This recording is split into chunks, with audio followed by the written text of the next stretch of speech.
اس لیے میں نے ان دونوں کو نہیں بتایا۔ اب تم بھی ان کو یہ بات مت بتانا ورنہ انہیں بہت برا لگے گا۔ کامران نے مجھے کہا تم بھی ہمارے ساتھ کام کرو، اپنے ماں باپ کا سہارا بنو۔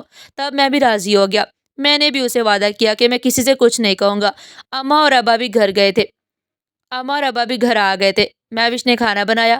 ہم سب نے ساتھ مل کر کھانا کھایا۔ اس دوران یہاں وہاں کی چھوٹی موٹی باتیں ہوتی رہی۔ پھر کچھ دنوں بعد مجھے کمپنی میں نوکری مل گئی۔ میں نے ڈراموں والا کام چھوڑ دیا تھا۔ میں وہاں دل لگا کر کام کرنے لگا۔ ابا اکثر بولتے تھے کہ مجھے میرے بچوں پر فخر ہے۔ مہوش تھوڑا شرمندہ ہو جاتی مگر میں نے اسے ہر موڑ پر حوصلہ دیا۔ پھر ایک دن مہوش نے بھی وہ کام چھوڑ کر گھر میں ٹیوشن سینٹر بنا لیا۔ اب ہمارے گھر کے حالات کافی بہتر ہے۔